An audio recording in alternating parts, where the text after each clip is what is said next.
బయటికి రండి. అందరూ బయటికి రండి. సరళ సరళ సరళ బయటికి రా. ఎక్కడున్నావు సరళ? ఎక్కడ దాచిపెట్టారో బయటికి రా, త్వరగా బయటికి రా. బయటికి తీసుకురండి. ఎక్కడ దాచిపెట్టారో సరళ.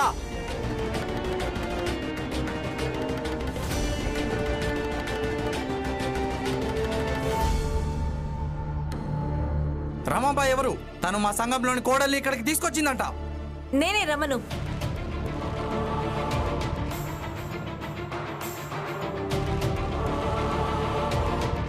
మీరు పొరపాటుగా విన్నట్టున్నారు.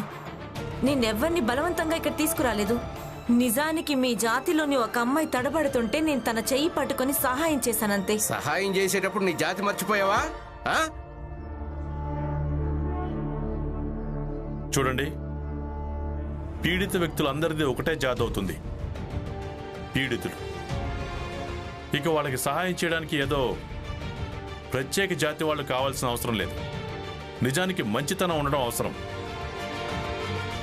మేం 10 వరకు లెక్క పెడతాం. 1 సరళను మాకు అప్పచెప్పండి, లేకపోతే మేము ఈ బస్తీని మొత్తం సర్వనాశనం చేసేస్తాం.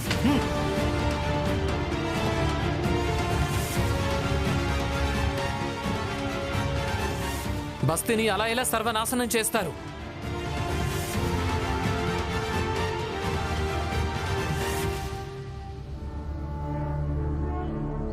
పది దాకా పూర్తి కానివ్వు, ఆ తర్వాత నీకే తెలిసిపోతుంది. 1 2 3 4 5 6 7 8 9 10. లెక్క పూర్తయిపోయింది. ఇప్పుడు చెప్పండి, ఏం చేస్తారు మీరు? నీకు నేను చెప్తాను నేనేం చేయగలను. నీకు నేను చెప్తాను.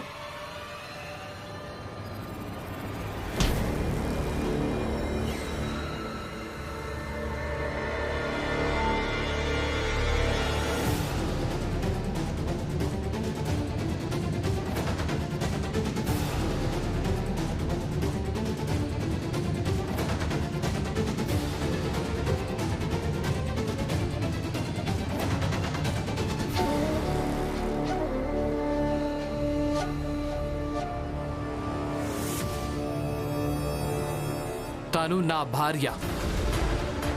భీమ్రావు ఎదురుగా రమ మీద ఎవరు కర్రనెత్తడానికి వీల్లేదు. మొదలు వదిలిపెట్టను. మీ బలాన్ని ఉపయోగించండి, వదిలించుకోండి. వదిలిపెట్టను. కొట్టండి విని.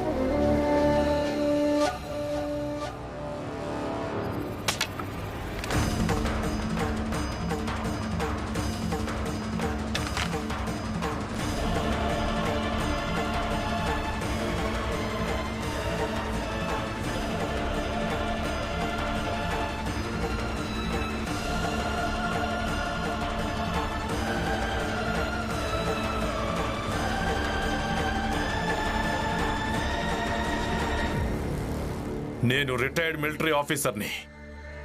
ఇప్పటికీ నా ఎముకల్లో ఇంకా శక్తి మిగిలే ఉంది. ఎంత దమ్ముందో చూస్తా, నిన్ను వంచే తీరుతా. అలాంటి భ్రమల్లో మాత్రం ఉండకండి. ఒకవేళ మేమందరం ఒక్కటయ్యామంటే అప్పుడు మీరు మీ చేతుల్లోని ఈ కర్రను వంచలేరు, అలాగే మా జాతిని కూడా వంచలేరు.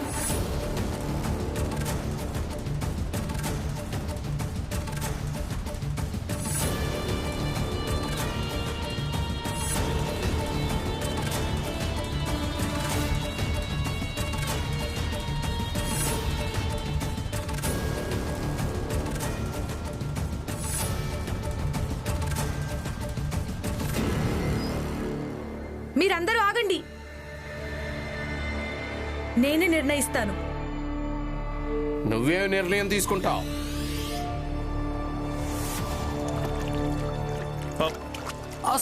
అసలు మీరేం చేస్తున్నారు?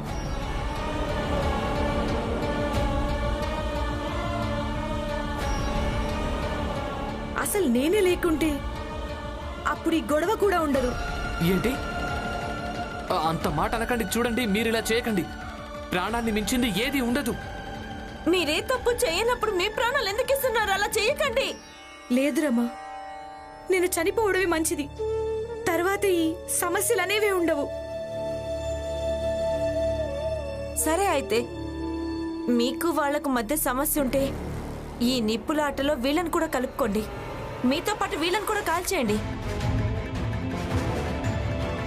అసలు నువ్వేం మాట్లాడుతున్నావు రమా? ఇలా నిప్పంటించుకోవటం, కాల్చుకోవటం, వీటి వల్ల ఎలాంటి ప్రయోజనం ఉండదు. ఇలాంటివి అసలు చేయకండి. నువ్వు అన్నది నిజమే రమా. ఒకవేళ నేను కాలిపోతే వీళ్ళందరూ కూడా కాలిపోతారు.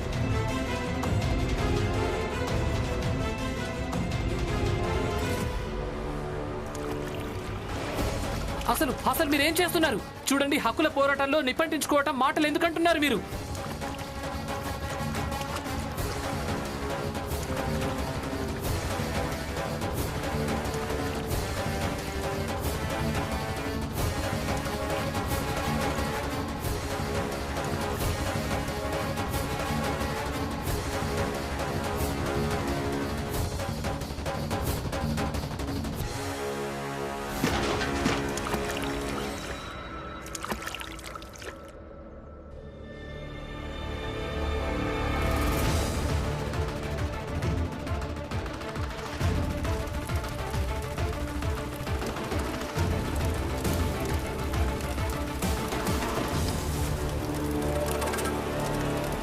రండి,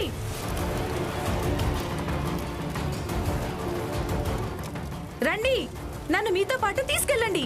తీసుకెళ్ళండి మీతో పాటు.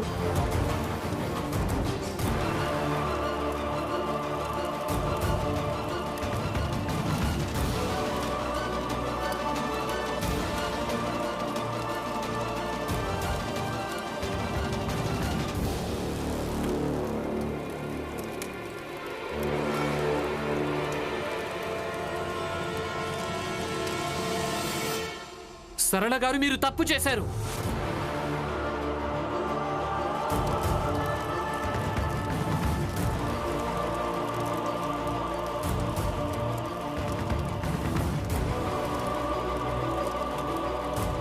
ఇప్పుడు మీరు ఏదైతే చేశారో అది పూర్తిగా తప్పే. నేను ఎలాంటి తప్పు చేయలేదు. నిజానికి వాళ్ళని వెళ్ళగొట్టడానికి ఇదొకటే మార్గం ఉంది.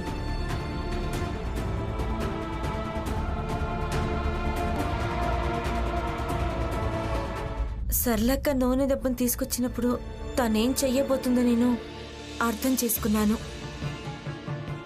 భీమ్, ఇప్పుడు నీకు అర్థమైందా? సరళ ఇదంతా కావాలనే చేసింది. ఎందుకంటే తన అత్తామామలు ఇక్కడ మన ఇంటికి వచ్చి నాటకాలు ఆడొద్దని. కానీ అన్నట్టు సరైన సమయంలో సరైన నిర్ణయం తీసుకొని ఈరోజు మీరు ధైర్యవంతులు చేసి పనిచేశారు. అవును, నాలో ఇంత ధైర్యం ఎలా వచ్చిందంటే రమ్మనే నాకు చెప్పింది. అన్ని సమయాల్లో మౌనంగా ఉంటూ వెనకడుగు వేసి బ్రతకడం సరైంది కాదని. ఇక ఈరోజు మొదటిసారి నేను ముందడుగు వేశాను. ఇక వాళ్ళు వెనక్కి పారిపోయారు.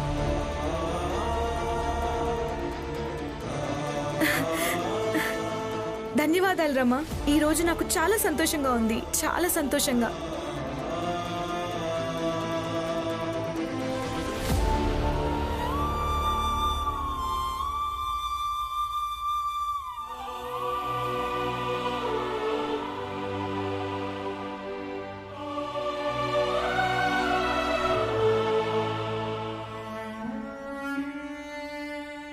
ఇదంతా రమ అలాగే భీమరావు వల్లనే జరిగింది. నేను వాళ్ళిద్దరిని అస్సలు వదిలిపెట్టను. ఏమైంది? మీ ఇద్దరు ఎందుకు ఇంత ఆందోళనలో ఉన్నారు? మా కోడలికి పిచ్చి పట్టినట్టుంది. మా అందరి మీద కిరోసిన్ పోసి మంట పట్టుకుని మా అందరి వెంట పరిగెత్తింది. ఏమందంటే ఒకవేళ నేను కాలిపోతే మీ అందరినీ కూడా కాల్చేస్తాను అని. ఇక మీరంతా ఇది వినగానే పారిపోయారా?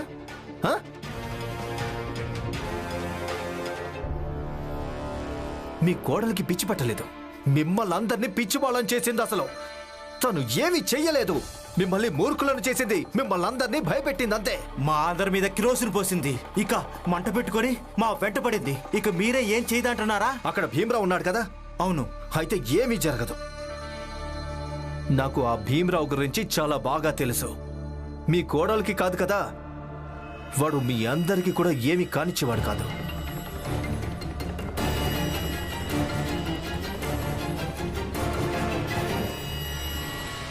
అంటే దీని అర్థం తను మా అందరినీ వెధవలు చేసిందా?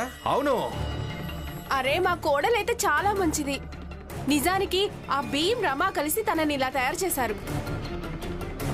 అందుకే తను మిమ్మల్ని అందరినీ భయపెట్టి అక్కడ నుంచి వెళ్ళగొట్టింది. మీరందరూ కూడా భయపడి పారిపోయి వచ్చేశారు. ఏం పర్వాలేదు, ఒక పని చేయండి.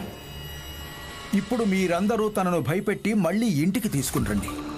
నాకు ఎలాంటి భయం లేదు. నాకేం అర్థం కాలేదు. ఒక ఆడదానికి అన్నిటికంటే పెద్ద భయం ఏంటంటే తన భర్త తనకు దూరం అయిపోతాడేమోనని. మీరిద్దరూ ఒక పని చేయండి, తన దగ్గరికి వెళ్ళి చెప్పండి, రేపు సాయంత్రానికల్లా ఇంటికి తిరిగి రాకపోతే మీ కొడుక్కి తిరిగి మళ్ళీ రెండో పెళ్లి జరిపిస్తారు అని.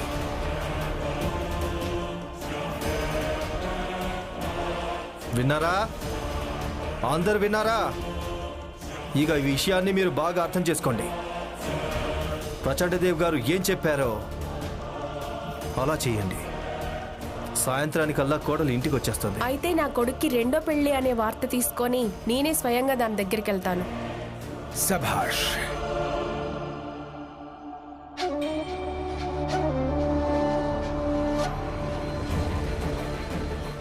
ఈలోపు నేను కాలేజ్కి వెళ్తాను.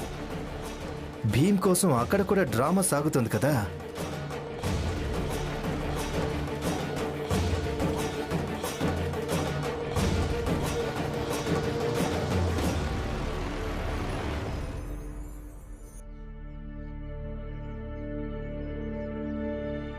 భీమరావ్,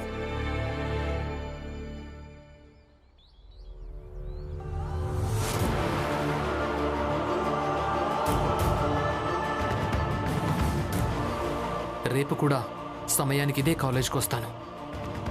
వీళ్ళంతా నాకు చదువు చెప్పినా సరే చెప్పకపోయినా సరే నేను ఆలోచిస్తున్నాను, సమాజంలో కర్తవ్యాలు అలాగే అధికారాల విభజన అనేది సరి సమానంగా ఉండటం మంచిదని. సమతుల్యత కోసం కర్తవ్యాలు అలాగే అధికారాలను పూర్తిగా అక్షరబద్ధం చేయాలి అని. అలాగే సమాజంలోని ప్రతి వ్యక్తి దాన్ని అర్థం చేసుకోవాలి.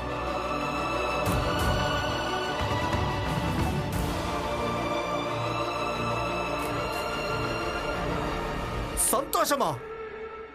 సంతోషమా? అసలు అసలు వాళ్ళందరి తప్పు అసలు ఏముందని? ఇదే కదా తమ కోడల్ని ఇంటికి తీసుకురావాలనుకున్నారు. ప్రశాంతంగా తమ బ్రతకాలనుకున్నారు. ఇదే కదా. ఏంటి, ఏమైంది? చనిపోయారు. సరళ అత్తామామలు నీ కుతంత్రం వల్ల చనిపోయారు. మంటలంటుకొని కాలిపోయి చనిపోయారు.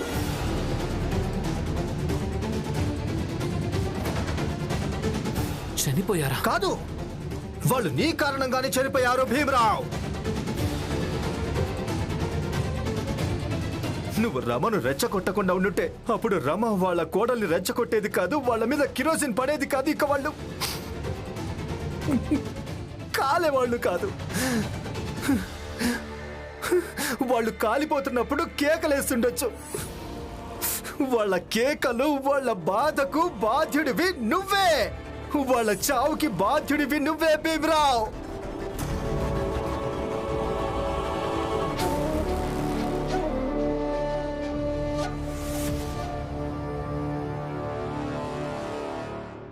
నేను సఫలమైపోయాను. సార్ క్లాస్కి వెళ్తున్నారు. ఇంకా కొంచెం సేపు నిలబడు చాలు భీమరావ్. నీ ఇవాల్టి చదువు కూడా పోయినట్టే.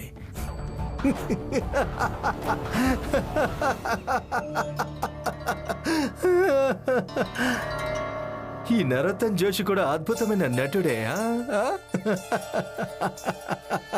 ఏమైంది? ఎందుకు నవ్వుతున్నారు? ఏ లేదు, వాళ్ళు కాలిపోలేదు. అంటే నేను చెప్తున్నానంతే. ఒకవేళ వాళ్ళు తమకి తాము నిప్పంటించుకుని ఉంటే, ఒకవేళ చనిపోయి ఉంటే, అందుకే ఎక్కడ ఎప్పుడు ఏం చెయ్యాలో దాని గురించి బాగా ఆలోచించుకో భీమరావ్. మీకు కొంచెం నోర్మై మూర్ఖుడా. చూడు, నీ కారణంగా ఆలస్యం అయిపోయింది మూర్ఖుడా.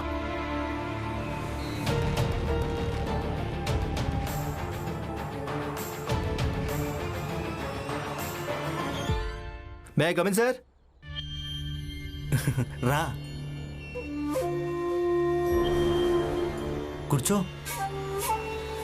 ఈరోజు భీమరావు రాలేదేంటి? అయితే కొంచెం చదువుకుందాం. తీయండి పుస్తకాలు తీయండి. Come in sir? అరే భీమరావు రా.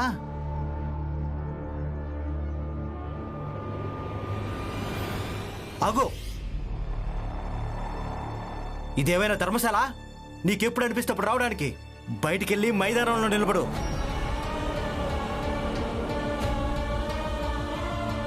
సార్ నేను ఇక్కడికి సమయానికే చేరుకున్నాను. అయితే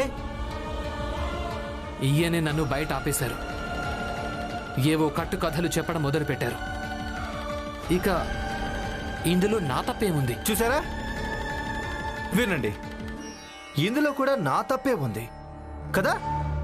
అసలు నేను కోరుకునేది నువ్వు చదువుకోకూడదని భీమరావు. అది ఈ కాలేజ్ మొత్తానికి తెలుసు. నీ చదువుని ఆపడం కోసం నేను ఏవైనా చేయగలను. వీడిని బయట ఆపానని నేను ఒప్పుకుంటాను. మరి వీడు ఎందుకు ఆగినట్టు? ఒకవేళ వీడు రావాలనుకుంటే సమయానికి తరగతిలోకి వచ్చి ఉండాల్సింది కదా సార్. చెప్పండి, వీడు తనది తప్పని ఎప్పటికీ ఒప్పుకోడు. నరతం చూసి చెప్పింది నిజమే.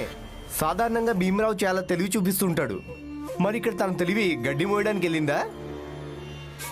ఇక వెళ్ళు, బయట మైదానంలోకి వెళ్ళి నిలబడు. ఇదే నీకు శిక్ష. కానీ ఆలస్యంగా వచ్చిన వాళ్ళకి తరగతిలో చోటు లేదు. బయటికెళ్ళు.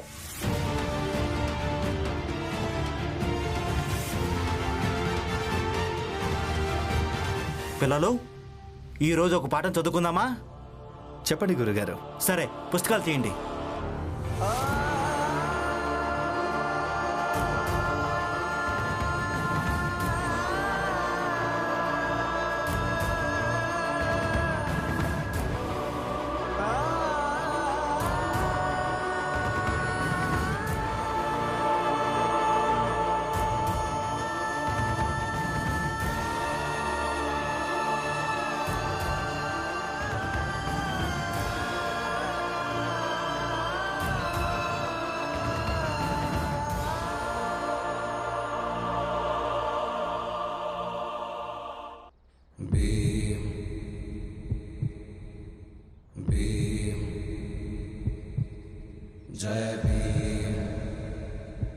మెల్లమెల్లగా నాకేమనిపించటం మొదలైంది అంటే అందరూ ఎట్టి పరిస్థితుల్లోనూ నా చదువుకే ఇబ్బంది కలిగించాలనుకుంటున్నారని. నన్ను ఇబ్బంది పెడితే వీళ్లకు ఏమొస్తుందో ఏమో. అయినా ఇదెందుకు అర్థం చేసుకోరు? ఇతరులకు ఇబ్బందిగా మారే వ్యక్తి తనే ఎటూ కాకుండా పోతాడని.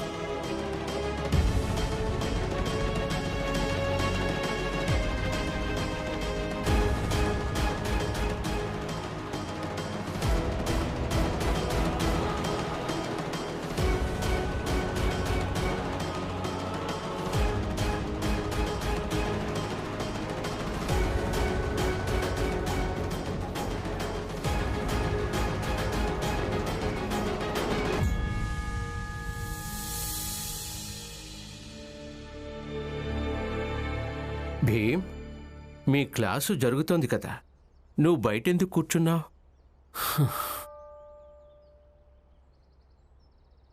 ఏం చెప్పాలి సార్ మీకు? విచిత్రమైన సమస్య అయిపోయింది. నేను క్లాస్ లోపల కూర్చుని ఉన్నప్పుడేమో గురువుగారు చదువు చెప్పరు.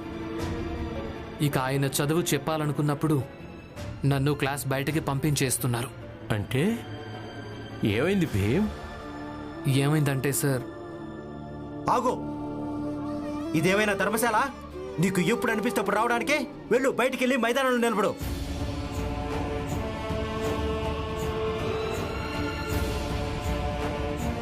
సార్ నేను ఇక్కడికి సమయానికి చేరుకున్నాను. అయితే ఈయన నన్ను బయట ఆపారు. ఏవో కట్టుకథలు చెప్పడం మొదలుపెట్టారు. వీడిని బయట ఆపానని నేను ఒప్పుకుంటాను. మరి వీడు ఎందుకు ఆగినట్టు? ఒకవేళ వీడు రావాలనుకుంటే సమయానికి తరగతిలోకి వచ్చి ఉండాల్సింది కదా సార్. ఆలస్యంగా వచ్చిన వాళ్ళకి తరగతిలో ఎటువంటి చోటు లేదు. బయటికెళ్ళు. ఇలా అబద్ధం చెప్తున్నాడు. ఇంకా విద్యార్థులందరూ తనకు సహకరిస్తున్నారు. నేనేం చెయ్యాలో మీరే చెప్పండి. నేను ప్రిన్సిపల్ గారితో మాట్లాడతాను, నాతో పట్టురా. వద్దొద్దు సార్, నేను ప్రిన్సిపల్ దగ్గరికి కూడా వెళ్ళాను. కానీ ఆయన కూడా వీళ్ళందరి రాజకీయం ముందు తల వంచాల్సి వచ్చింది. అందుకే ఇక ఈ పోరాటాన్ని నేనే పోరాడాల్సి ఉంటుంది, అలాగే నేనే గెలవాల్సి ఉంటుంది. ఒకవేళ మీరు ఆయన దగ్గరికి వెళ్ళారు అంటే వీళ్ళందరూ నాకు చదువు చెప్పకుండా ఉండటానికి ఏదో ఒక మార్గం వెతుక్కుంటూనే ఉంటారు. అందుకే ఇప్పుడు నేనే మార్గం వెతుక్కోవాల్సి ఉంటుంది గురువుగారు. దాంతో ఈ కాలేజ్లో ఏ ఉపాధ్యాయుడైనా ఇలా కుతంత్రాలు చేసి నాలాంటి విద్యార్థులకు చదువు చెప్పడానికి నిరాకరించకూడదు.